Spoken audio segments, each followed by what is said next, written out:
Right, guys, welcome back to another stream from Above Average FPL. My name's Adam. As always, I'm joined by Baker. How you doing, mate? I'm good, mate. I am very good. Oh, hang on. Sensational weekend of football, mate.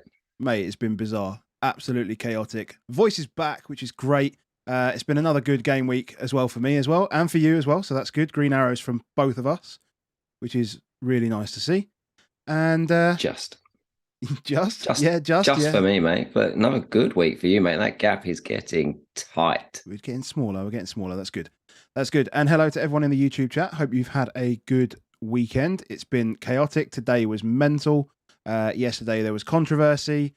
There was brilliant goals. There was VAR problems. There was all sorts of stuff.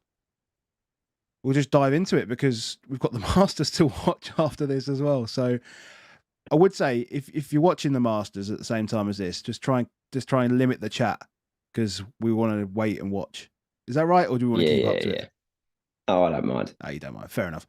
Cool. And as we already said, we've got a little new addition. It's a little bit of a revamp of the same, but it's much better and it's much nicer, and yeah, it looks great. So we will share that with you. Plugs first. Just get them out of the way. Get them out of the way, mate. Cool. So Above Average FPL is supported by Crypto Block Dan. Go follow him on Twitter. He's a senior acquisition analyst for a play-to-earn crypto company. He's a great guy. He supports us fantastically. We really appreciate your support, Dan. Go drop him a follow if you've got any questions about the blockchain, all the use cases and stuff like that. Great guy. Go drop him a follow and drop him a question. We also have our Discord, which is you can get access to patreon.com/above average FPL. If you want to support us there, that's great. If you like what you're watching today or like what you're listening to, make sure you drop a like on the video. And if you want to hear more of it, then make sure you subscribe. That's the best way to make us very happy. And we made 4K. And we made 4K subscribers in the last week. Yes, we did.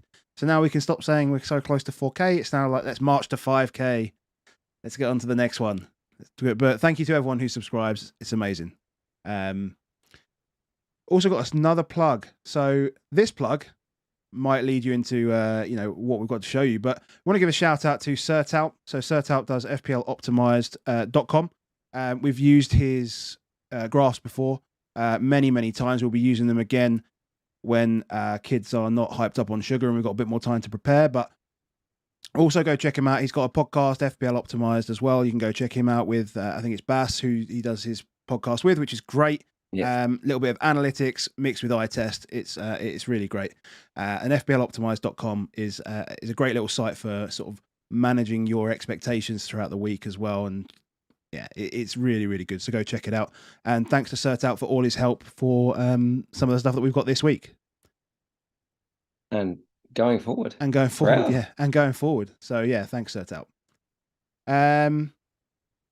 Let's not start with the football just yet. Well, we'll talk about the football that you were at yesterday. Yes, I went to Spurs. So I wasn't planning to go to Spurs, and I've been a bit like, I ain't going to Spurs rest of the season. And then Stellini came in, and when Stellini came in, I thought, maybe I can face it. And then Andy Sonaldo messages me and says, I'm in London this week. Do you want to go out Saturday night? And I was like, I can't go out Saturday night. It's my mum's birthday. Sometimes my dad watches this occasionally. So if they are watching it, happy birthday, Mum, 70. But I said, we could go to the football though. And so we went to the football. There was me, Andy, and TT, Newcastle fan. Just see him there cheering on the Sun goal. Went to the game. Beforehand, he asked me, should I bring Sudden? I was like, he was going to have to do a -8 to do it and do all the stuff. And it was like, mate, if he scores, you're just going to love it anyway. It doesn't matter. And it was just... So before the goal, let me tell you about a mad situation is we had, I think, 7 Newcastle defenders between us and we'd all sold Tony. Yeah. And Tony scores after 8 minutes. All right. And TT's just phone, Tony scored. And we're literally fuming, the three of us standing there. this is the fun moment. And then it went, then when it was disallowed, we were genuinely almost as excited as this at this point. I can just imagine sitting in Tottenham being excited that Newcastle have not gone behind. Must have been So fantastic. we did the opposite. And I felt a few people look at us, we were like, disallowed, yes. Yeah. And then when he shifted it, mate, when he shifted his foot, you just knew what was coming. And we just lost it. We just lost it. And it was buzzing. Just the idea of being there for any of that, mate. We were just, rest of that first half, we were delirious, mate. We were even like when they scored, we were still just mad buzzing off it. It was sensational, mate. Yeah, Sensational. I can imagine. It looked like you guys had a really good time, and yeah, I mean that photo just epitomises the moment for a guy that's come across from South Korea to watch his boy play football and watched him bang one in the top corner for his 100th goal in the Premier League. I mean, it's just like fairy tale stuff, that is. It was magical. And he was on fucking Sky Sports in the morning as well. Like, what a day! What the hell? Madness. What a day! And then Nima put on a little do for him in the evening, like the guys from the meets and stuff. Like the guys when I met him in the evening. So I mean, what a day, mate. I mean, if anything, it just shows how good this community is, right? It goes way beyond just like bitching and moaning on Twitter and stuff. You know, like these moments, like the moment you see right here, that you can't recreate that shit. It's brilliant. So, and you know, fair play to TT for Newcastle fan just lapping it up and enjoying the moment as well. He got a bit of shit for that photo as well, didn't he? Mate, his teeth. I was giggling so much. His phone did not stop going off. As soon as I was a complete inadvertent thing, I posted that on Twitter. He retweeted all it, he was doing, it's got his own fault. He knew what he was getting into, but he was getting so much abuse for cheering on the Tottenham goal. Amazing. Funny. Amazing. So our weeks, just very quickly, just so we summarize, so we cover it. Shall I go first? I don't mind, mate. Just beforehand, mate, what a march from you. Like another 65 points. Every single week, you know, we got the old FPL game week, do the old content creators week, and there's like 55 people in that, whatever. I don't remember the last game week where you weren't in the top 10. Like an unbelievable march. Yeah, it's been, I mean, mate, it's been grinding. It's been good. You are smashing. But this week was something a little bit different to what I'm used to, because normally I'll get a smashing week, and then I said to you, I said, normally this is with a week where I do something fucking stupid, and you know, I almost did it, and I wouldn't have lost out that much. But to be fair, I was actually thinking about genuinely bringing in KDB this week as well. So I had this I had this Haaland and KDB for Kane and someone. In my mind, and it probably would have blown up. That'd have been amazing.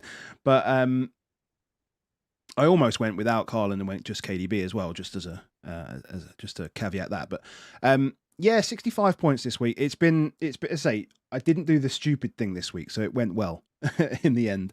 And so yeah, I mean, my lowest rank was literally at World Cup at 1.5 million, and now 98k. So, you know, it's been a grind. It's been good though. You know, yeah, pretty average game week rank this week, to be honest. 2.2 million is it's okay. It's good, but it's still so tight, isn't it? Like it's really 59, tight. 59. Like a green arrow this week on a 4 million game week rank this week. I had, so it was tight this week. So a 2 million rank. Yeah, it's fine.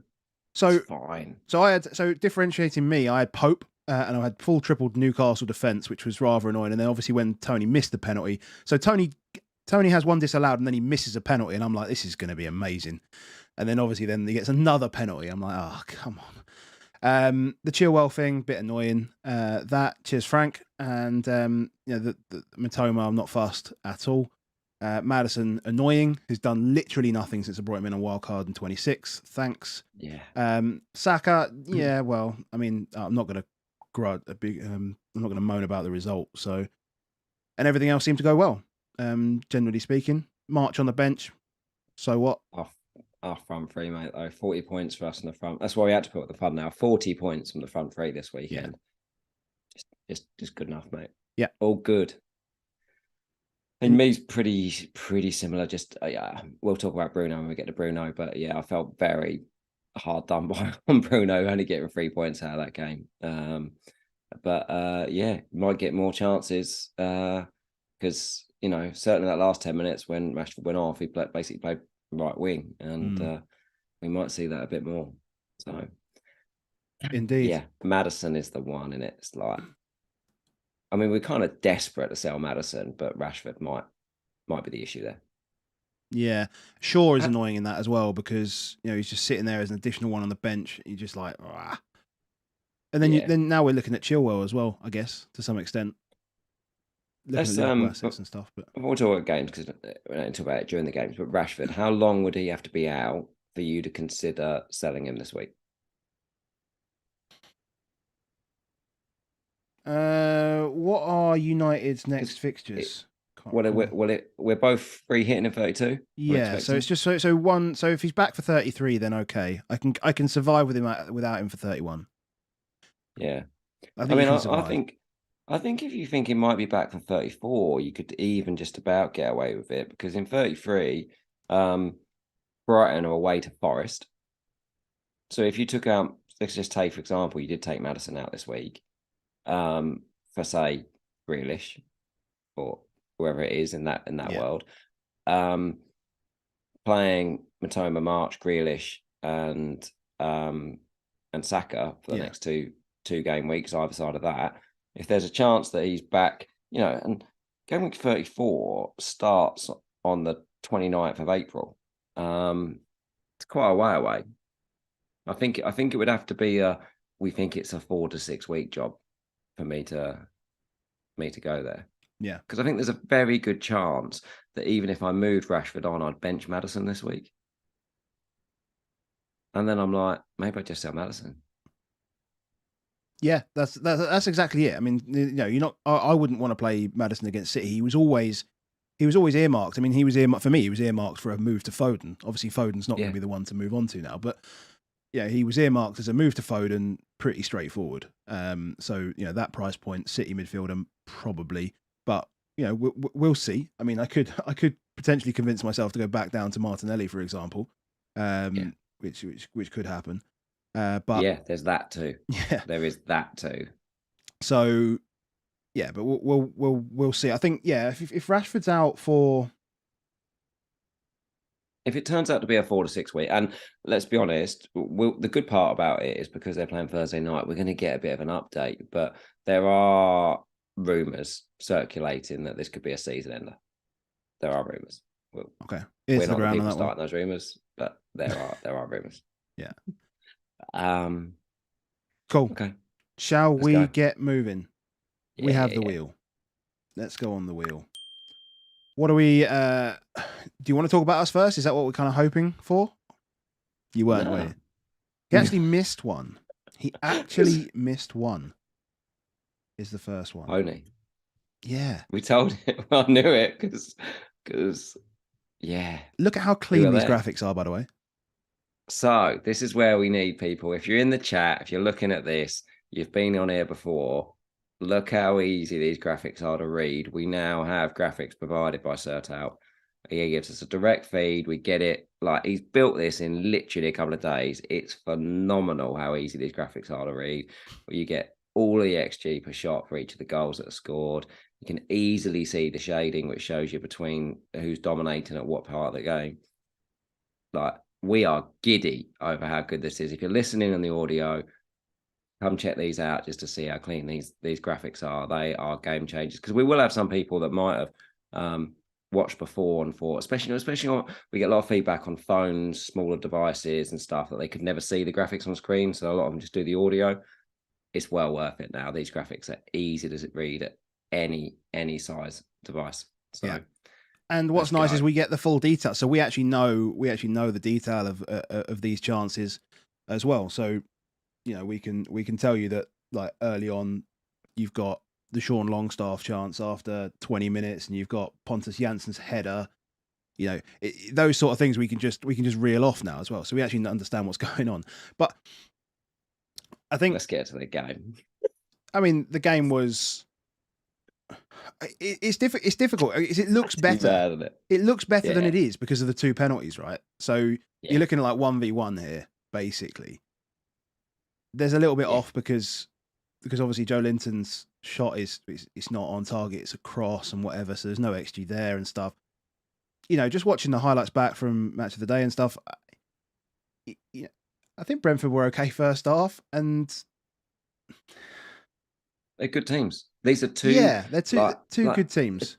They're two upper half teams, and one team that is competing for Europe, and one team that is definitely in Europe, and it's just which European competition they're in. This is a really good match. We're two really good teams. I think most of us that played double, triple, you played triple defense, but we played double defense. Didn't massively expect the clean.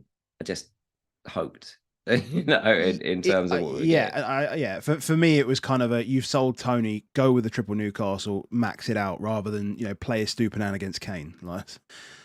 I can't tell you actually. Just we're on FPL, and I'm already blown smoke up your ass. But this is a massive difference between me and you in this game. I am the safe man here, with double Newcastle defense, and then Raya as my other option of keeper. I 1,000,000% would have hedged my bet and played Raya. We talked about this a few weeks ago, and you're like, I don't hedge. You could have had a Raya own goal, and instead you played Pope and got 11-pointer. So fair play, mate. That is a playing the game situation that you got the points, not a being a duller. Yeah. But can you believe he missed? It was a bad pen. It was a bad pen. It was like he didn't actually, because you've seen in penalties beforehand where he's actually kind of just waited until he's moved. It's like he didn't actually wait. Nothing just felt like it wasn't quite right. It felt like his run up wasn't right or something, because he just took it rather than waited. He feels a lot calmer. I mean, his second penalty was obviously a lot better. I mean, as a team, this is why Tony is such a good asset. They were.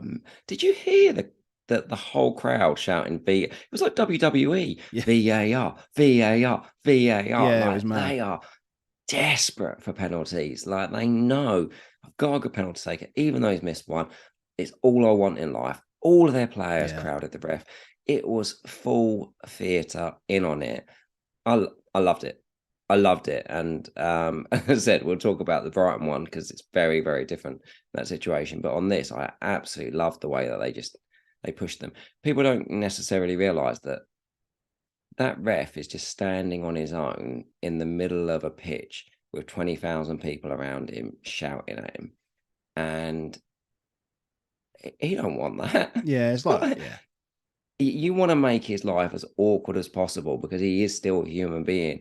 I think, we take it, especially in FPL worlds, that everything's just automated, everything's fair. We play a weird hybrid model of decisions where it's still partly subjective, it's partly what's seen, it's not always overturned. They knew they had to put pressure on him, and they massively did. So they got it. Isaac and Wilson can play together. They're good. Yeah, they're good assets. Yeah, I think pretty straightforward link up for the goal as well, wasn't it? Yeah, I think when they do get that double, I think I will be interested in maybe Watkins on for one of them two. Which one it is going to be really difficult to work out. Quite like to see a pen from them with both of them on the pitch. I'm not sure I don't know if that's happened or not. I'm assuming Wilson gets it, but I know Isaac's been cold, mate. So yeah. We'll have to wait and see. We'll have to wait and see on that. Just enjoy some speculation. Yeah. Beforehand. So with fixtures coming up, those on double Newcastle, I mean, just keep them. You're fine. Villa. Although this is I'm looking at Villa now. I've got Watkins as well, so it's giving me a headache. And that was another reason why I sold Tony as well, because I didn't want the back-to-back. Early on, call here. Brentford away to Wolves next week. You're likely to play Raya over Pope. No idea. Away to Villa. No idea. I have no idea. They're both bad. They both don't feel great. I think Raya versus Kepa next week is definitely a call. I mean, Chelsea home to Brighton, Brentford away to Wolves. For those that are on the Raya Kepa double, which is a lot of us, that's a big call. Yeah. I don't know yet. Let's go back to the wheel. Go back to the wheel. Let's go. Yeah, Well, it's George. spinning. We've had someone on who's on mobile. Steve said that he's watching this on mobile and it works, mate. It's crisp as fuck. Lovely, good stuff. The results are in. Shrug. Can anyone guess what this is? I just couldn't think of anything else for this game. You got a few seconds, work it out. Haaland, mate. Haaland. It's got to be Haaland, isn't it? It is Haaland. I mean, that reaction is hilarious. What you mean? Just like the social media reaction to his goal, or do you just everyone's reaction? Even the Southampton player shrugged, but it was like, yeah, okay, mate. You just did an overhead kick in. Who gives a shit? You know, it was like, yeah, you just magic. Yeah, and that's what people did. I mean, you know, I'm surprised people didn't lose the heads over the Wolves goal as much as well. I expect to see a lot more hype over that, but like Haaland's goal, the second goal, was just technically just ridiculous, and everyone just went, yeah, that's kind of what he does. He's got like 43 goals now or something? 43 goals in all competitions, 44, 40, could be 46. I don't know. It's so many goals. So many goals. And, you know, we've got to stop. I mean, you said this to me, but we've got to stop questioning Pep, right? We've got to stop trying to guess how many minutes this guy is going to play. Just assume that he's going to be on the pitch if they need to win the game. If they don't need to win the game, he won't be on the pitch. But if they do need to win the game, he'll be on the pitch, which means he starts. He starts every game. As far as I'm concerned, he starts every game. And they've got to win the game. But and winning the game is 3 goals. Winning the game is not 2 goals. 3 goals. So get to 3 goals, where, as you can see, Haaland generally has some kind of involvement in 3 goals. I mean, I'd be surprised if I'd be surprised for every game that City have had more than 3 or more goals, how many involvements Haaland has had. It would be less than 2. It just didn't. When that, I was also on the way back from Spurs, so I didn't watch. I managed to catch a fair bit of it, just because waiting around for trains. But when a goal notification came through on my phone at like 46 minutes, I'd just seen a message saying that he just missed a big chance. And then, yeah, I was just like, I know that's going to be. I know that's going to be the 46th minute, right on half time. You just know. And it is. It's another half an XG chance. Going in. It's going in. It's what he does. He's sensational. I kind of thought a while back that Kane would be the captain for Bournemouth at home this weekend, especially because it's in between fixtures. But God, there'd have to be something really weird for me to not captain Erling Haaland this weekend against Leicester, because Leicester are just doesn't make any sense to take the risk, right? Again, nah. There's plenty of ways you can take a risk, and I think it's probably not the right one to do it. It's not the right one to do it, mate. Like, he is just we did well to get like 140. Like, he was only 140 this week, and we did well, to be fair. Do we need to get Grealish? Yeah. Yeah. Only because so many players can play on that right for them, but nobody can play on that left for them. Like, historically, you could just have seen Cancelo would have just gone further forward, but Ake can't do that. Yeah. So they're not going to just put Gomez on for it. You just got to think similar game. But Grealish, there's nobody in better shape than him. Like, look at his legs. Like he is a phenomenal specimen of a man. Like, in terms of the way his balance is, his natural fitness, he's always been able to just turn out, play. He never gets injured. He gets fouled all the time, and he never ever gets injured.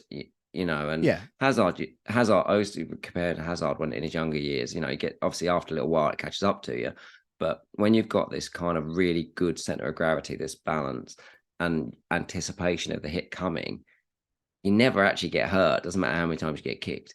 I think what's good this season as well is we're seeing him actually have to take on more than just a 38-game season, because that's all he's been in the past, right? Because he's had the weeks off. He's been in a club where, you know, they're not making the latter stages of the FA Cup, the League Cup. So, you know, he's been week to week, you know, 7 days off, whatever. But now he's in a side where he's almost expected to turn up every 3 or 4 days, and he's just turning up, right? And if he needs to take a rest, Pep's going to rest him, of course he is. But right now, playing the way he is, I just don't see that happening. Today is like it's slightly open door now. I mean, they're in the driving seat now, City. They're almost in the driving seat, and then it's in their control now, right? Yeah, they 6 points, game in hand, and a game against Arsenal. Yeah, it's go time. Full control. So, well, no, full control is not the right word, but they are in control of their own destiny. In that sense. Yeah, and obviously, Arsenal playing 32, and they don't. Yeah. So they want to make a statement, mate. They want to just go bang, bang, bang, get it done. It is, get it done, mate. Like they are going to put it out. Okay, any others we want to get in from City? Well, I think we will have a conversation about KDB versus Salah when we get there. But I don't think you need to make that decision now. Because I think, Kane's still got a really good fixture this week, and he's your cash cow. He's the obvious cash cow for it. Pull that, get past into 33, roll it 33, get yourself to 34, and then we've got real big decisions to make. Cool. Sounds good. But look at them. Oh, it's monster. Just too good. And Southampton. I talked earlier in the week about putting JWP. It's not happening. It's not happening. You don't think? I saw that. I was like, gosh, really good fixtures, 31, 33. Maybe that's what you do. Nah, you can't wait. We're too much in business season now. Like, just get the players from the teams that you want. I think Palace might have had an impact on you as well there, just the way they're playing. Because if you'd have looked at it in isolation before Roy and gone Palace, who cares, Bournemouth, you'd have been like, okay, cool, yeah, I can do that with JWP, it works. But now, no. I saw you post that, and I was like, mate, if you're trying to time a Ward-Prowse return of some kind, I've been there. You can't do it. That's just can't do it. Which means he's definitely going to score a free kick, but you'll just have to let that one go. Or a pen. And a pen. Yeah. Either or. Yeah. Something. Yep. Right. Cool. Next. Spin it. Let's go. We got a few messages about defenders for City. I'm not looking at this week. The Stones thing. Yeah, we should probably just mention that. Stones off on 59. Stones is the obvious man to bring in. Like, baseline monster, all those stuff, gets booked, gets pulled off. Nah, like, leave it for a few weeks. Yeah. Just leave it. Bobby Dazzler. Let's go. I can't believe we both tweeted about Bobby Firmino. Like, I was literally... I was happy when he came on, to be fair. What a game, mate. I don't know about you, but I was stood up. I was full stood up. That last 10 minutes. You can ask my wife. Last 15 minutes. I was just stood up, just like, please, Salah, what the fuck are you doing? Over and over again. Just felt like I kept saying, Salah, what the hell are you doing? Over and over again. My wife and my son were like, what is this man up to? I was jumping around the room. That was so exciting. And I genuinely, both ways, this chart basically looks like it's all Liverpool in that second half. And of course, Liverpool were unlucky with what happened. But it felt like all Liverpool in the second half. But it also felt like at some point Arsenal were going to score. Didn't you just think at some point they're just going to... Every time it broke to Martinelli, and it always broke to Martinelli, that's something we'll come back to. But whenever it broke, it was like, well, that's Martinelli's problem. There was there was a problem on counter-attacks, definitely. They were extremely exposed. Yeah. But that last 10 minutes, you were like, it's got to happen. And fair play, Ramsdale, mate. I've abused him on this before about not being the greatest saver, but he was sensational. Yeah, just it was So the one where he can't. I remember him coming out and diving at someone's feet, and I just thought, shit, that was quick. Darwin, like, is it Darwin? He was on him so fast. And then got the elbow down. That was what good about it. And then it was just save after save, and there were a few comfortable saves, a few good saves, and then what happened in those last few minutes was just absurdity. To be honest, the save from Salah, which got the deflection off Gabriel, great save. And the one from Canate? Kanate, like, why has Kanate not headed it? Like, I don't understand that. I don't understand why he's not headed it. He was good, man, Canate. He was good. I genuinely thought he was good. I'm reading the same comment as you. The amount of tweets I got at half time, mate, that suggested I was at Anfield today. This is not. Can you believe a lino elbow? I can't believe it actually happened. I mean, it's a disgrace, to be honest. But I don't even know. Lino's elbowed Robbo. I don't think I've ever seen that. I don't think that's ever happened. Right? It's never ever happened. We've all wanted to do it, mate. That doesn't. Yeah, I know we've all wanted to, but we've all wanted to do it. So there's asking how we got 1.5 XG or 1 XG basically. But the Salah. So Salah's was about 0.55 and Kanate was 0.55 as well. So you got 1.1. Yeah. Just on those last two chances. Yeah. Oh, Salah had over 2 XG on his own today. Yeah. So pens. Do you think Salah's done on pens? Because Fabinho, I saw, I think Adam Hopcroft tweeted about, do you think Fabinho's up next? And I was like, I've completely forgotten how magnificent, how literally Fabinho is like one of the best penalty takers in the world. I remember on FIFA a few years back having Fabinho. I was like 99 on pens. What the hell was all this about? Then I sort of like looked at his record earlier. So he last missed a penalty in 2016-17, and he scored 23 penalties since then. Like, it's not I took the odd one for Liverpool. He's a proper penalty taker. Milner, I think if Milner's on the pitch, he takes it now. 100%, I would say that would be the case. I think, like, but okay, so let's before we do that, Liverpool they've had penalties recently. They've had 2 penalties recently. But if he's clocking up 2 XG, but call it 1.5 XG non-pen, right? Because of the penalty. Like, you're still buying him. 100%. We'll move on to that bit. You're still 100% still buying him because he was brilliant.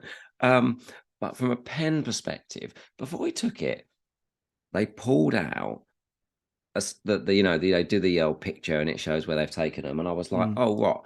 So he's missed 2, 2 high, 2 in, 2 in the middle, 2, So he's missed 2. He scored 2 down the middle, and he scored 1 down low right that wasn't in the corner.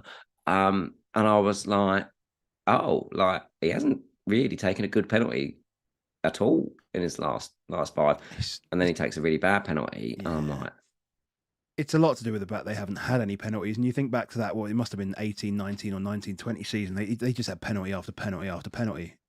Yeah. Because Salah doesn't get them. You don't get them anymore the way you did. I mean, the one that he goes down right in the last few seconds, I mean, that is one that he would have got 3 years ago, I think. Yeah. But you don't get that anymore. I think the big thing on this about why he might keep them is they're playing for nothing now. Like, top 4's gone. It's gone. Like, it's gone. I'm going to say for them. I know they're, not that far away from Tottenham, but I feel like Tottenham, we feel like it's going to be difficult. They are now 12 points off of Man United and Newcastle with 9 games left. You're not picking up 4 more wins than those 2. No.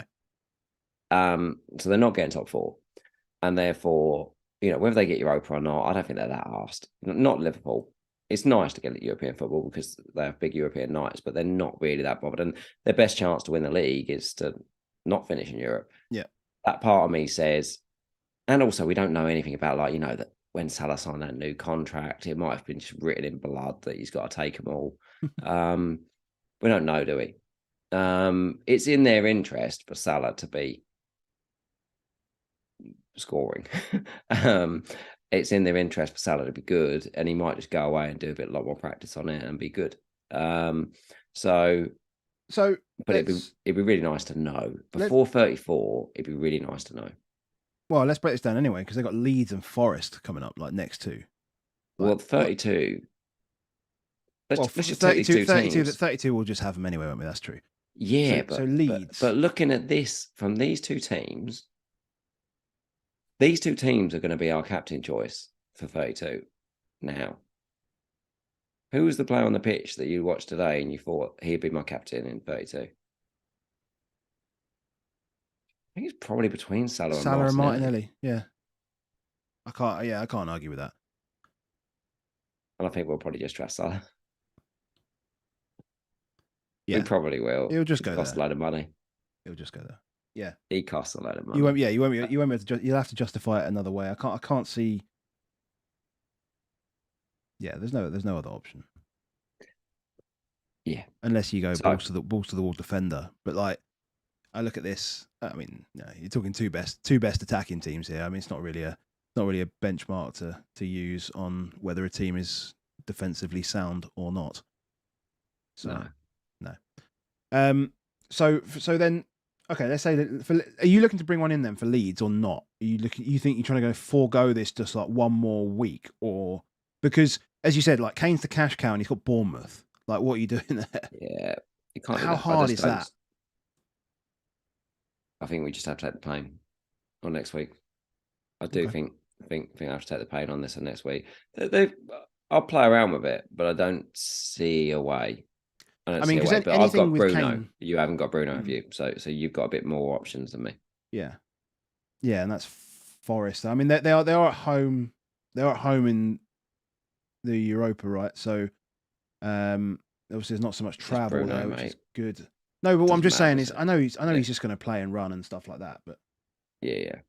Well, whether it's any good or not, different story. But yeah, it's a very difficult. Feels too early for me to move Bruno on. Okay. We'll work that out later. We've moved away from Liverpool and Arsenal in general players now, but it was a really good game, wasn't it? Was... Oh yeah, great game of football, and we really enjoyed the result in the end. Liverpool 1 point closer to us. We can deal with that. Arsenal slipping up for the title. We can deal with that. So absolutely. Let's go to the worst home team in the league. So I saw this tweet from Luke before the start of the game week. And I sank. My heart sank when I saw that. I was like, "Oh, are you kidding me?" Because that could have been the KDB. That could have been the KDB one. But and a few people acted on it. So fair play if you did. And a few people just went straight Maddo to Grealish. And I mean, I did see a few of those. Like fair play if you did that. Phenomenal. But Leicester are bad at home. Like just bad. Look at this. They've not, again, for those on the YouTube championing. We can't even blame Roger anymore. But look at it. Like, yeah, it just lived off. It just got better and better and better. When Billinger scores, there's just no response. It's just constant. I didn't share this screenshot with you, but I took a screenshot from Match of the Day. And I don't know whether you can see any of that, but it's the two boys on the side of the pitch for Leicester just having a chat. The two coaches. Honestly, it just looks like fucking work experience for these boys. They just don't know, haven't got a clue what they're doing. They're getting Jesse marching, mate. So that's going to be all fine. I mean, underlyings will improve a little bit, I guess. Whether that means they actually do anything, I don't know. But yeah, I don't think you can't wait for no manager bounce against Man City, mate. Like that. Oh no. Man City done. Like just go. So yeah, Maddison's done. I mean, I think I just make that, as you say, make that move. Just even if you have to, as you say, we could have benched Maddison this week and then played Rashford. And if Rashford's out, then it's kind of bench Rashford, sell Maddison, and work it out that way around. I see a few people just asking about Bournemouth. I mean, just no doubles. So Tom Solanke, though, still as a. If you want to go down, if you want to go in 33 or 34, when you get to 34, going Kane to Solanke to afford a Salah punt is going to be popular. It's going to be popular. You just do it in 33. You could do it in 33. Yeah. You can do it in 33. And it'll be a question of how quickly you want to go. Because we'll probably all take a hit across 33, 34, maybe. Yeah. There'll definitely be a hit there. Definitely. Oh, yeah. Guaranteed. Dom's putting up the numbers every week, but maybe he just isn't the world's greatest finisher. Maybe Billing's not. a I mean, really he missed good a couple of finisher. chances. Billing's a good finisher. I mean, the last couple of goals he's had, he's been kind of handed, to be fair. I mean, this literally was passed to him. He I know that's how Billing, football works generally, but yeah. yeah, it is. So Solanke, he's like one of those players that always hits the ball at the good height. You know what I mean? Where it's like everyone would say it's a good height for a keeper. Like he loves to hit the ball at about 3 foot off the ground, like about 2.5 feet, maybe. Not quite there, not quite a waist height, but he does that all the time, and it's usually pretty central, and it gets saved a lot. Maybe that's the issue. Yeah, maybe. Yeah, I good do Billing on think, free kicks as well. That's a good point. yeah. I just don't think we can get the midfield spots to go Billing. So Solanke, I think we can. I feel like we're having this. I feel like we're having this debate and this discussion and this conversation every week at the moment. It's like, yeah, these midfielders are all good, but we keep saying like they just can't get any more midfielders. There's just too many good midfielders. We need this midfielder. We need that midfielder. I saw Alan tweet. Rashford could open a door. Yeah, I saw Potentially. Alan tweet on the weekend, said about Billing will finish the season as like the most ridiculous asset that nobody's ever owned. Yeah. Like, and he will. It's like 7 goals now, whatever it is. Just a really, really good player. Yeah. Yeah. He doesn't look like he should be a footballer though. He's so tall and just nothing He's of Fellaini, him. isn't he? Like he's like a skillful Fellaini. He's a good Fellaini. He's a good Fellaini. In terms of the Okay, way I he like plays. that. And we all bought Fellaini. Like, so why This is we've known true. all this guy. And we've all been buying Souček, haven't we? Like it's all the same. Yeah. We just decided not to, but it's just Brighton, guys. Yeah. They've done us. Yeah, it is. It is. We've talked about a lot though. Bournemouth have goals in them. They bought really well, really, really well in January. They've continued to buy goals into their team. I really hope it keeps them up. Move on. Sounds good. Sounds good. I need to find the wheel and then I can spin the wheel. Right, we've got to start moving a little bit faster, I think, to be honest. There's a few that we can get we rid can get of, through and this this is one nice one and of them. quickly. Old Timers FC. Old Timers, mate. I mean, the graph looks. It's even dull colours. The graph looks old, and Ogbonna just looks old. It's even old man colours, isn't it? See the team. I was, when you. I don't know about you do this, but I watch Match of the Day and I'll flick through SofaScore and I'll just look at teams and lineups and see what's going on and what I've seen, what I need to look out for. And one of the things that popped out to me when I looked at Fulham v West Ham. So Fulham are average age of 29.6 years for their team this weekend. And then West Ham go and top it with the only team in the league that average over 30.5 years per player. Yeah, 30 years per player average. Like, it does help that Fabianski's Fabianski's like 38, so that probably helps. Yeah. But Ogbonna, Kufal, Cresswell, Danny Ings and Antonio front two. Yeah, it's like, yeah. And a game that was won with a goal that had no XG on it. This seems perfect, doesn't it? Yeah, it does. But they dominated possession, Fulham, like 75% of possession, fully dominated it, but they give away chances, they give away an own goal. You lose games, and they haven't got enough goals without, Vinicius just doesn't have goals in him. They're a dead option. If you've got defenders and they're playing Fulham, you're very, very happy. Yeah, if Liverpool find a way to concede to them in 34, they've done a very good job. Yeah, they've got a good fixture in 32 though, right? So, what are we thinking there? I mean, should we cover that in next week if we want to? Yeah, we'll cover that next week. I would say it's good. It's Leeds. I mean, Leeds is good for anyone, to be fair. Fun. Yeah, nothing else for West Ham. Fun. I guess move on. Actually, sorry guys. Mate, spin it. Andreas only 4.3, and their captain is 23. Tickaboo son. I mean, I can't give it the Scottish accent or anything, the old Andy Gray. But for anybody that watched like late 90s Premier League football and Sky Sports, it basically means take a bow. And there's only one. There's one person in particular that needs to take a bow this week for their goal, and that is Mateus Nunes. What's a banger? Like, I can't talk at the moment. You're gonna have to talk. Everything about that goal, like, you know, the way it comes over, the hit, just the part of the net it hits. When you see things that hit the certain part of the net that make the goals, it's like, this is why it's a beautiful game. Like, hits that just inside the post, just cushions it against the side post. It's just bang. It's just bang, bang, bang.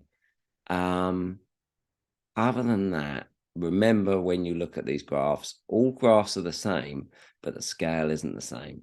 This is a crapper of a game. 1.5 XG between. Mo Salah had more XG today than these two did between them in 90 minutes.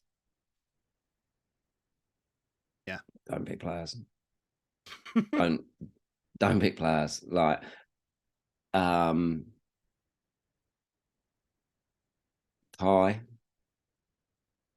Yeah. Ty over Watkins. It's unlucky, I guess. Is it unlucky though?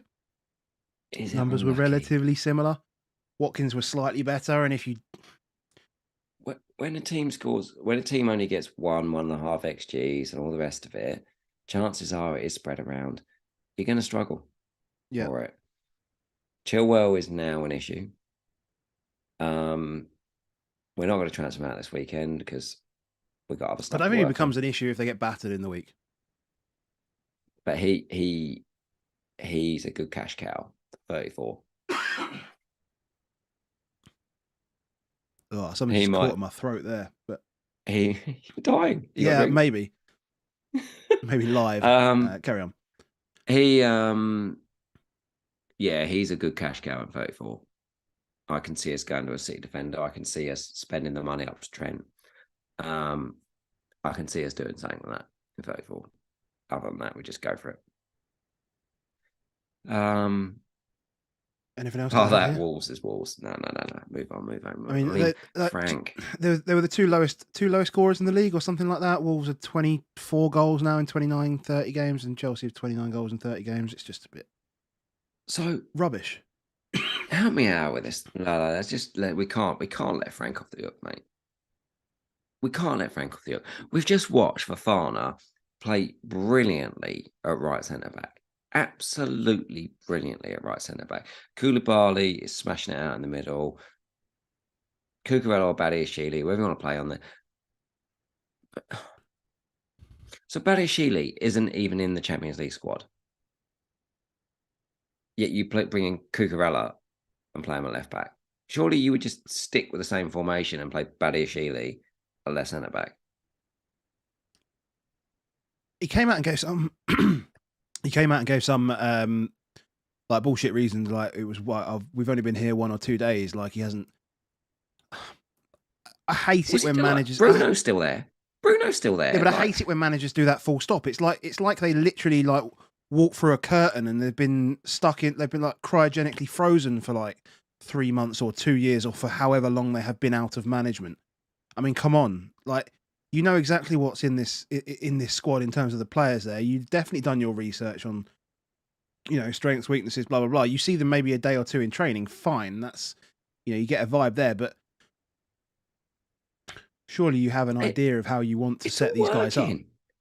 It was just working. They were playing a sort of 3-4-3, but mainly 2 strikers and then another guy, basically. Felix starts pinning off all over the place. Raheem get on there, mate. Straight back in. Conor Gallagher, straight back in. 3 Lions down the right-hand side, all the way up and down. He genuinely did. He was just missing Mason Mount, weren't we? It's just phenomenal. What a dickhead. Yeah, okay, let's move on. Yeah. Stuff him. Why? I mean, I think both of us this afternoon were trying to watch the Masters. We didn't really want to watch this. I had three screens of them. I had 3 screens of the Masters. I watched bits of the first half, and then I messaged you saying I had 3 screens of the Masters on, and you were like, "So what analysis are you going to do for Leeds versus Palace later?" Well, I mean, from what I've seen, from what I've seen of the game, I mean, no, yeah, Leeds were okay to start with, and the goal was a decent header. To be fair, from Bamford, good movement, standard Patrick Bamford in that sense. And then a lot of it just looked like a lot of counter attacks. Like every time Palace attacked with numbers, there was just no one around for Leeds, like at all. There was just no one at home at all. The last goal was fortuitous, fine. A couple of deflections, and it ends up at Ayew's feet, and it's a fair finish from 12 yards. But they attacked hard. Elise is a ridiculous footballer. Like he's everything that you would. He is everything that Palace fans think Zaha is, and more. In my opinion, he's technically better. He's better driving with the ball at players. He's got better balance and strength. You can tell because he actually stays on his feet and then continues to drive into the box as well. I mean, Elise and Eze are just ballers, mate. Like we and without Zaha, it's like shackles off with those boys. Not even that. Without Pat, let's make it first. Pat was playing Eze for 15 minutes a week. Like so it's quite clear that Elise and Eze, you kind of want them to be ballers. You kind of want them to be like Jordan and Pippen the way they play. They are genuinely those kind of ballers. I don't know how you do this. Every week you pull out a new thing. But they kind of are, like in the last dance game, like they play kind of basketball formation, the way they do stuff, the way they drive, the way they dribble, the way they carry the ball. Like it's phenomenal. I think if Wilf was playing over Ayew, I still think they're a better team. So I still think if you've got them there, but I think Wilf is a better player if Eze and Elise are balling, because everybody then shits themselves and he can just turn up. I think this season Zaha's had to work much harder than he ever should have to work. He's not that kind of player. It doesn't make sense. Roy has taken the shackles off. They clearly are enjoying it. It feels like they want to have fun with it. It feels like Roy's just turned up and gone, lads, honestly, I'm here for like 4 months. Just do whatever the fuck you want. Just off you go. Just run around. Do good stuff. And 33 points. Now, like, that's going to be difficult. That's going to be difficult. They probably need 2 more wins. They probably need 2 more wins and they're done. I don't think 40 points is going to be it now. 36, 37. Yeah. He's just waltzed in and just done it. Fair play. We ain't going there. We're still not going there. But what about me? You wouldn't believe me if I told you I considered Elise. It's difficult. Oh, I not this week coming. I mean, like previously, like in the last couple of weeks, I've considered him with those fixtures because he's so good. He like key passes every week. His delivery is just phenomenal. He can bang. Yeah, I would definitely go Elise. I know Eze scored today, but Elise obviously got the bonus and gets the assist. And we've seen from doing our bonus pods that they've got no baseline as a team. They don't keep clean sheets. So I think Elise could easily be like your Kevin De Bruyne, like 8-point assists all week. Yeah, I think I would be much more tempted to punt on maybe Elise over, say, an Eze if we looked at it on free hit. Yeah, no, not triple Palace, Jammer. I'm not. We're not going triple Palace. No, we're not that mad. But we'll get them on. Right. Spinner. And target Leeds basically. Yeah, they're still fun. Like they'll score, but they'll definitely get done. Don't be rash on transfers. Yeah, so we've talked about the transfer piece on this. Yeah, wait and see. What do you think they're going to do with Shaw? I mean, I'm looking. It was exactly the same as when was it? It wasn't Malacia there a few weeks. Was it? Was it Malacia there as well when about 10 weeks ago when he was benched randomly? Yeah, Yeah, yeah. and he just pops up in exactly the same positions as you'd expect Shaw to be in. Like it's identical, and they're perfect for FPL, right? What have you done to your I have throat? no idea. I have absolutely no idea. Literally falling apart. I said I was Uh, fixed, but no, maybe not. maybe not. Maybe not. He's pretty good, Malacia. And obviously he's now been there like 6-7 months. He's on it. I think he's very trustworthy. I think in my brain, I am trying to tell myself that Shaw is, if Shaw's okay during the week, you play Shaw versus Forest, you play Shaw in the FA Cup, and you play Malacia in the two Europa games because they're trustworthy. It could easily be the other way around, and we don't get him in the next one. And I think we just got to keep an eye on it. But Yeah. Shaw doesn't look injured enough that we need to worry about him for 34. But if you haven't got Shaw, he's now not a concern at all, is he? No. Nah. I mean, I did feel slightly nervous. Well, to be fair, the game started and Bruno was sitting in and I was like, this is fine. This is no problem. And then he went full fucking Tom Brady and just quarterbacked everything. And the defensive line from Everton was horrific. So that every time he did that, it was literally inches over the guy's head, whether that be Ben Godfrey at left back or whoever else at right back or whatever. But chance after chance after chance. I mean, United should have been like 4-0 up at half time. I should have been falling off at half time. Miles clear. I watched the I got in. I missed the first 20 minutes. I got in as I was on my way to Tottenham. I watched it with Dan, FPL Chancer. And yeah, I mean that end of that first half, I was like, it's coming, it's got to happen. And then it happens. A great goal by McTominay. Rashford works so hard for that. Like he didn't get obviously anything for it because Sancho does the good ball that puts through, but he worked so bloody hard for it. But how they didn't score, Bruno for me as an own, I saw nothing that made me go, ooh, I need to get rid of him. I think if you own neither Bruno or Salah this weekend, I probably still would be wanting to get Salah more than I want to get Bruno right now.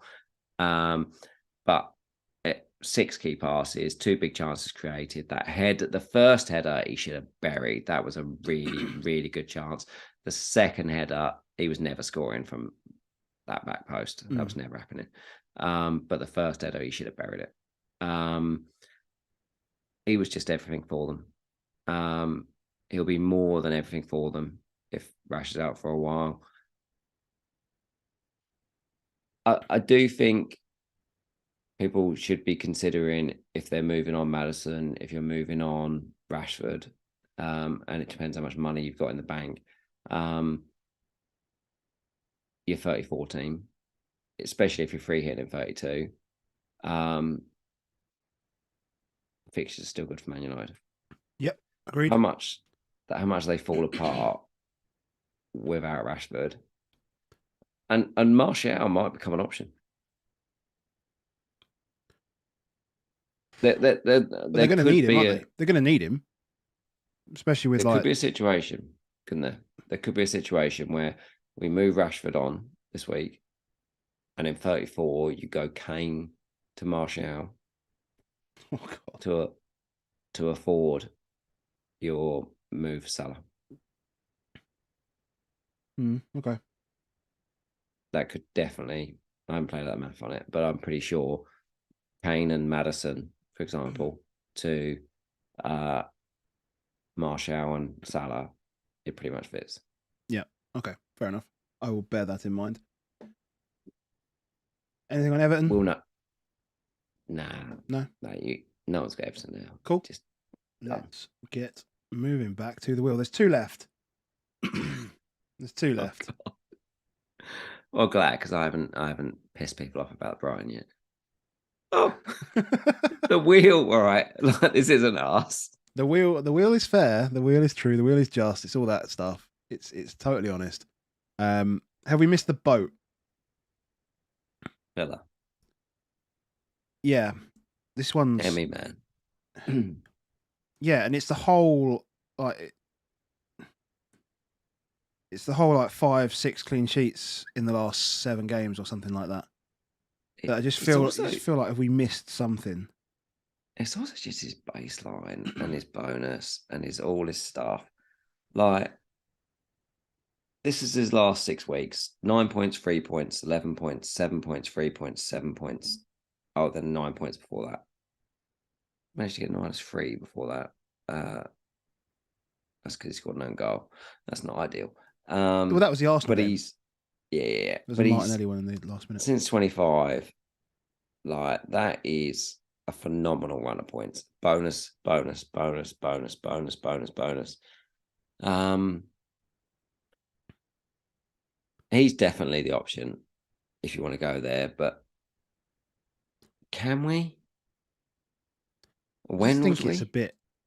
Just think it's a bit late now, isn't it? Really, for Villa assets generally. I mean, we've got Watkins, right? But in defence, with no doubles, you've got Newcastle, right? They will create big chances against them. Brentford, they deal solely in big chances.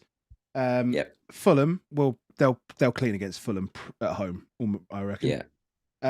And then United away, Wolves away, then Spurs, then Liverpool, then Brighton. I just think it's too late for a defensive player. We missed the boat. We missed it. We've missed the boat. I think they're really good at the moment, Villa. Like, Watkins was unlucky. Watkins was unlucky to only score 1. And we can all say that was like, there's an early chance there, which was his header at the front post. But, Keylor Navas is like on him when he takes that on. So he's never finishing that before this season. That goal, he ain't ever finishing that. Old Ollie Watkins doesn't finish that. We talked about the other week. It's such a good finish as well. It's such a good finish. He's got this finishing coach. He's doing this stuff with him and stuff.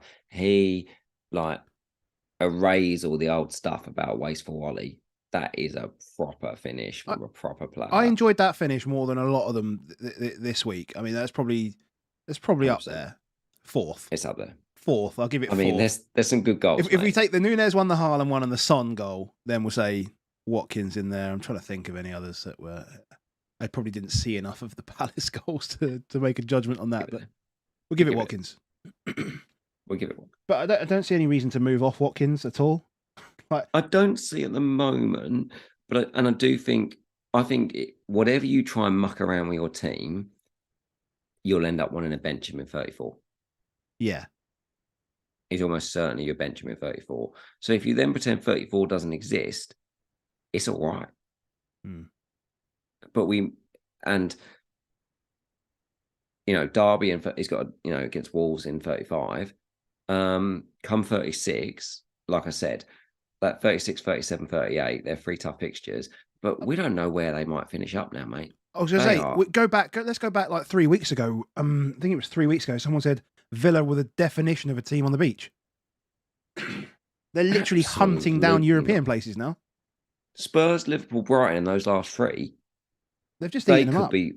They could be well challenging for 5th place come those last 3 game weeks. So you've got nothing to worry about for Watkins. I still think people can bring him in. I think if you're free hitting, I think you can still bring him in. I mean, they're 6 points off Spurs. I mean, in 3 weeks' time, we'll be level with them. Emery's speaking so well at the moment, mate. Like, you watch him in interviews. Oh man, he was just like, we're just focusing on top 10 finish, was what he said yesterday. I thought, that's him just being proper on it and understanding what's required. And he's like, if we can then maybe change our targets and stuff like this. And I'm like, you're fucking 6th. Forest away, mate. Like, that home game against Man United is so big, but man, I'm not sure. If you're this bad away consistently, at some point it'll play over the homes. Yeah. If they get by because they've been really strong defensively. But if someone scores early against them in the home games, I'm not sure. I mean, their home games are Man U, Brighton, yeah, and Arsenal. yeah, and I think Southampton. They're fucked, right?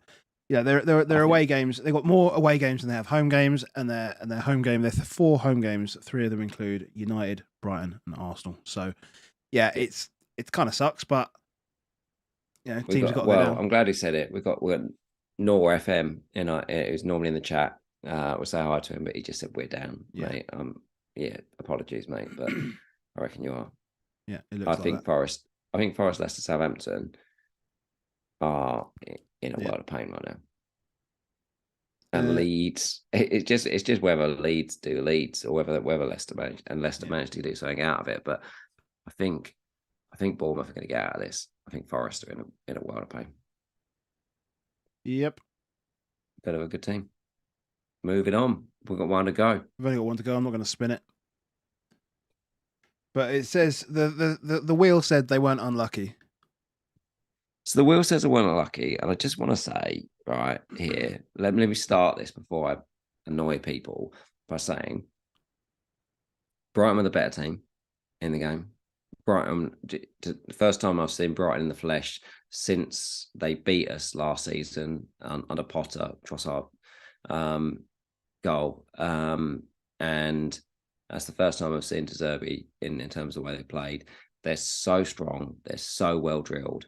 They creative, power, pace, just an absurdly good, well-drilled team. They should be aiming at top 4. And I didn't feel like they were. And that's what I will say for them is when it's a 3:00 game in the UK, we don't have it live. So you rely on even a crappy stream, but then there's 6 other games on. So you're not fully in on it. When you're just there, I didn't walk away from that game feeling like Spurs got lucky. The crowd didn't boo the ref at the end. The crowd at no point were on the ref's back. The biggest time the crowd were on the ref's back was after 10 minutes when Caicedo sived down for the second time. He'd done 2 bad fouls, in one after about 3 minutes, another one after 8 minutes. And Højbjerg and Kane were proper in his face. They were so in the face. And he crumbled. 60,000 people were baying for Caicedo to get a booking in the first 8 minutes of the game. And that would have been a massive moment. And he didn't give it. And then you thought, we've got him here. Genuinely, you can feel it in the state. There's 60,000 people there. The crowd do nothing. And you thought, we're on this here. And then we scored. And then when the Matoma one then happened, like Matoma didn't, it was almost like, he didn't look bothered. I mean, he didn't bothered. I mean, look, I mean, he wasn't bothered. I mean, what I will say, I mean, just from one of the guys who sat and watched it, it doesn't surprise me that the crowd wasn't particularly pissed with the ref because it felt like a lot of the decisions went our way. So yeah, it very much doesn't. In fact, the only one there was maybe 2. I didn't see the Caicedo stuff, so I can't comment on that. I must have been late to picking up a stream or whatever. But things like the from our side, obviously the Romero thing. I mean, don't get me wrong, it's very exaggerated, but Perisic, I thought that was going to be a big deal, because that Perisic challenge was right in front of the away fans, and I thought they were going to be up, mate, and they weren't. Those fans were not up, like, at any point. This, coming back to the ref, it's a 60,000 seater stadium. You've got these crazy coloured Brighton fans, like in this mad tango kit, like in there, and all the away fans wore that stupid tango colour kit. So like they stood out and they just made nothing. They made no noise. They took it. I just encourage anybody, go and watch Match of the Day back or whatever way you want to get your highlights from it, and listen to the crowd reaction for the Matoma. You listen to it for the McAllister, listen to it for the penalty. There's no appeal from any of the players. There's no appeal from the fans. There's nothing. And this guy is standing in the middle of the pitch. He's not going to invite that pain onto himself from 60,000 fans. Like, it needs to be part of this character game, like you saw from the Brentford. They need to put the pressure on, and then he needs to go, I'll do the right thing.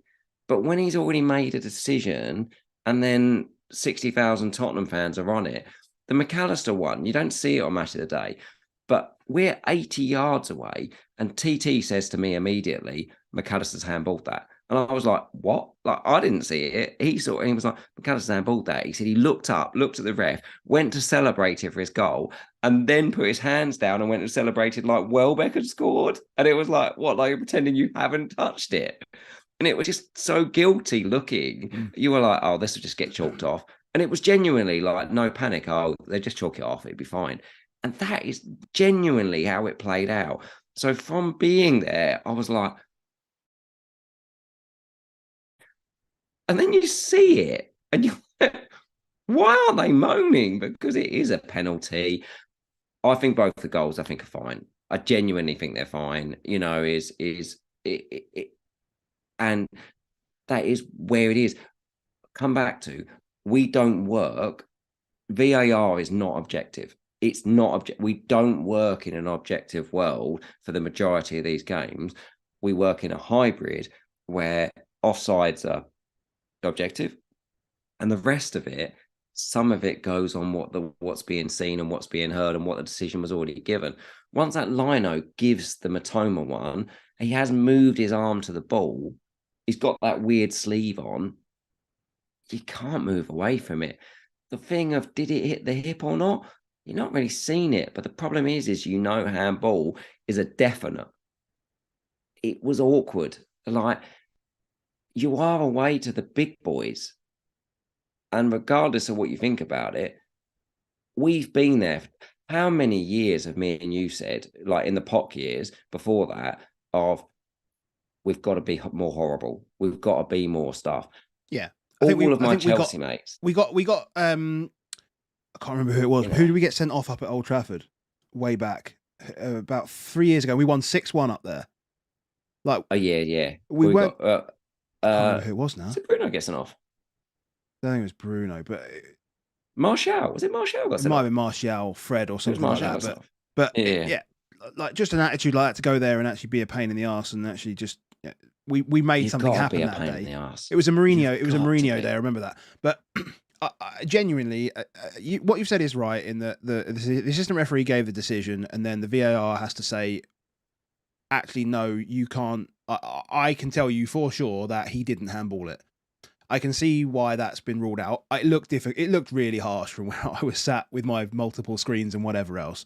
Don't get me wrong, they were all hard. So from an FPL perspective, anybody who has FPL assets from Brighton was really unlucky. Like, because McAllister should have got a fortune of points. Matoma should have got a fortune of points. March should have got a fortune of points. But honestly, as a team, I didn't complain. I got the train home and they were there, right? And there was this Brighton guy, he was sitting opposite me. He was with his dad and he looked at his phone and he went, yeah, apparently they were a bit harsh, those decisions. We'll probably get another apology in the morning.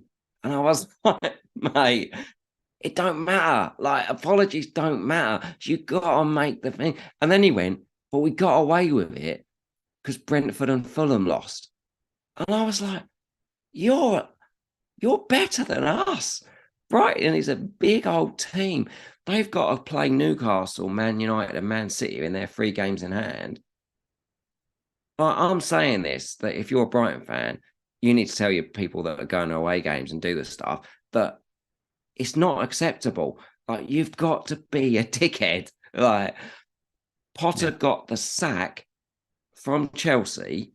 If you ask any Chelsea fan that goes to Chelsea, they will tell you that he got the sack because he wasn't a big enough dickhead.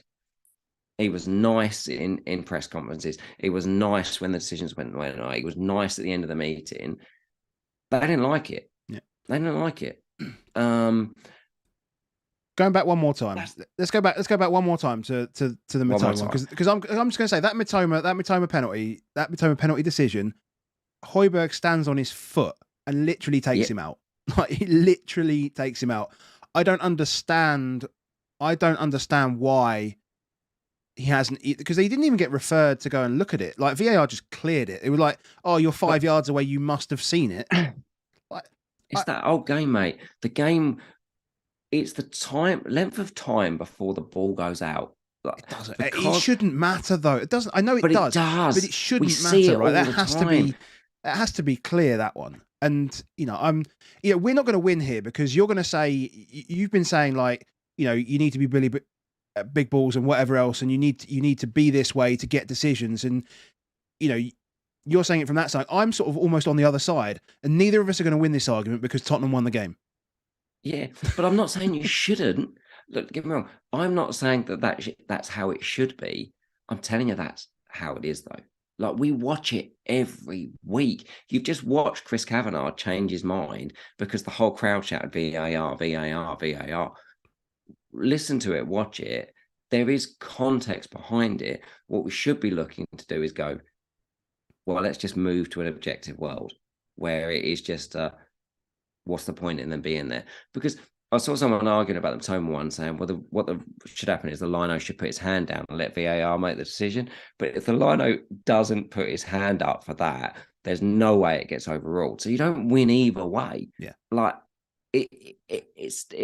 and they still have to make the decisions on the field, right? Yeah. But the game is a problem. Yeah.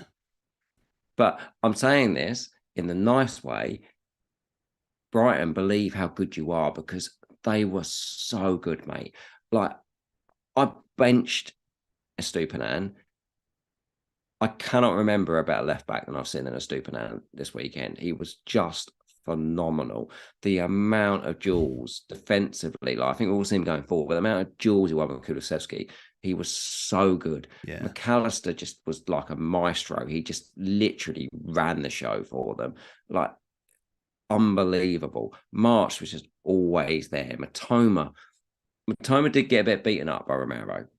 Like, the number of off the ball incidents that Romero just clattered him was unbelievable. Like, again, you won't see that on telly on a 3:00 game, but it is. They should be top four. They're so good. I'm really going to struggle to bench them, any of them, in any game going forward. So if Shaw's out, I'm quite happy to play a Estupiñán at Chelsea now. I haven't seen them in the flesh. If I have to play March, if I play March and Matoma this weekend, I'll be over the moon. If I play them in any games, they are so, so good. They're a joy to watch, mate. They bat us off the park. Yeah. But Kane does Kane things, and he scores. Yeah.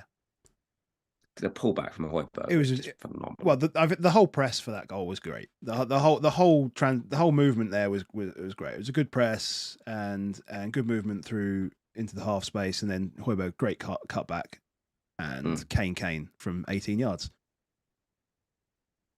Yeah. What do you want? I understand you're going to dislike me for this, Brighton fans, but I do think, like I say, I will ask anybody who wants to come and have a go at my social media, just go and watch the highlights and just listen to what the crowd said. The crowd is completely silent, like literally nothing. Okay, and it's important context when there's a guy standing in the middle of the pitch for 60,000 people, and there's his mate who's going to make him a public enemy of those 60,000 fans. He's literally going to throw him in the doo-doo and say, there you go, you're going to get booed by 60,000 people. Yeah. Unfortunately, that's part of the English game. Okay, back to that. I forgot to get rid of the intro. Brilliant. So you've all just enjoyed the music once again.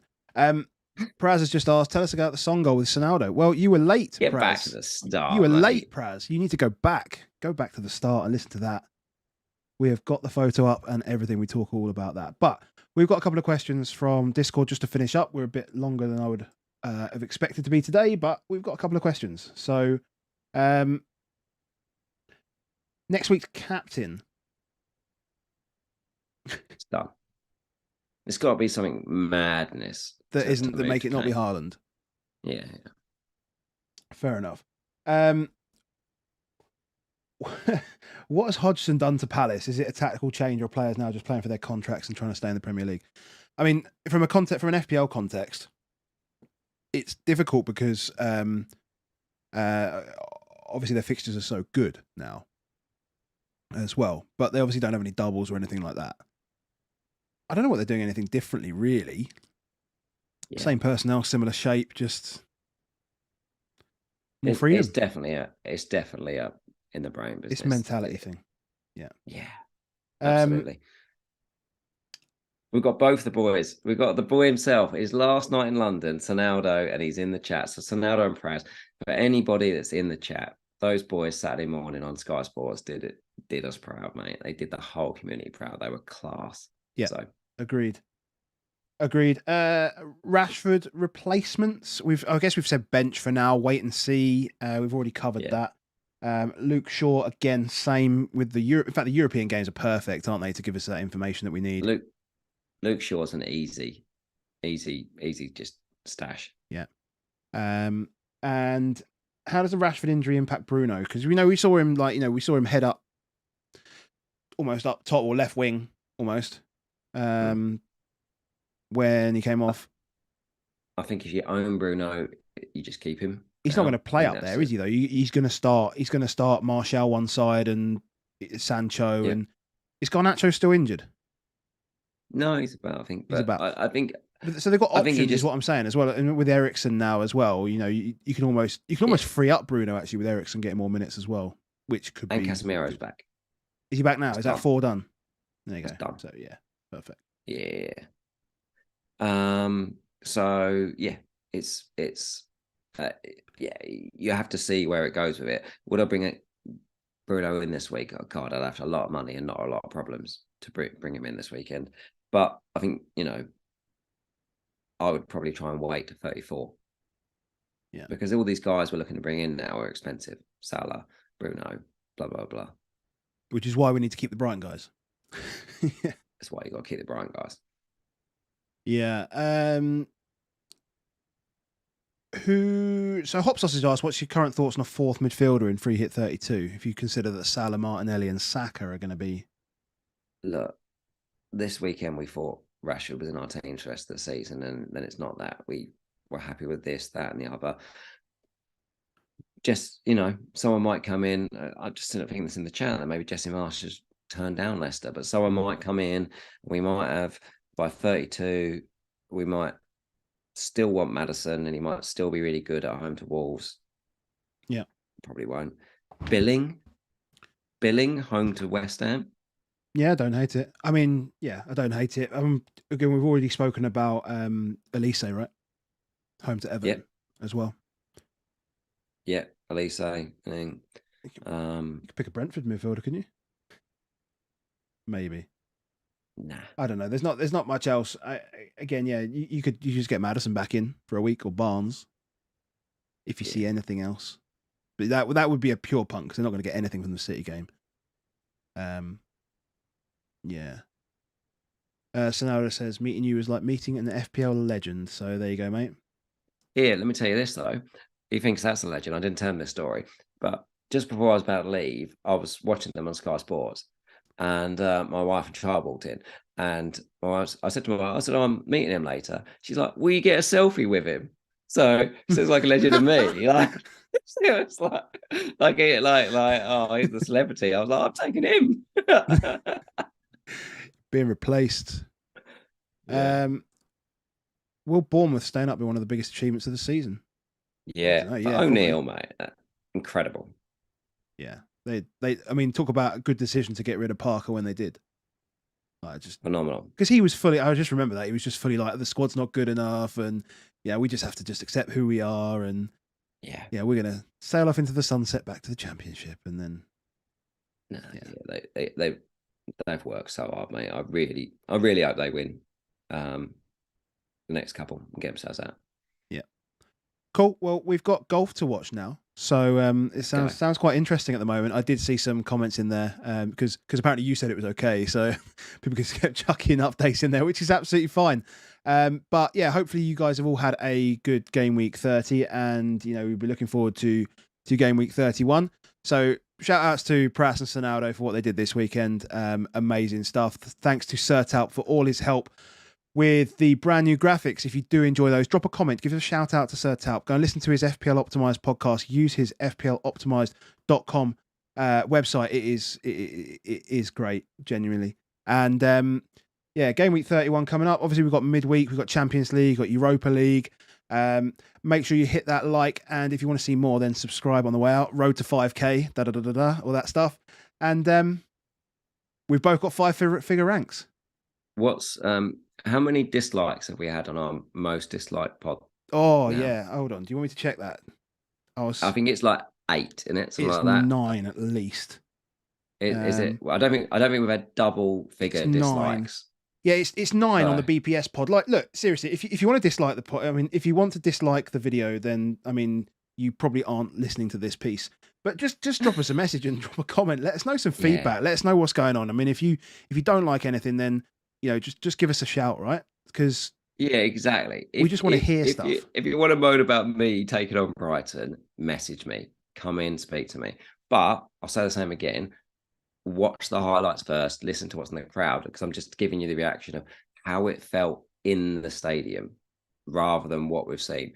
If I've just watched it, just like everybody else is, I've only seen what you've seen, which is that it looked ridiculous. It looked ridiculous, but it didn't feel ridiculous. And also just ask Sonaldo, because he was there too. And hopefully he'll tell you it didn't feel ridiculous, despite the fact that what we've seen is stupid. We will leave it there, mate. And I'll speak to you later. See you next week, guys. See you later. Cheers.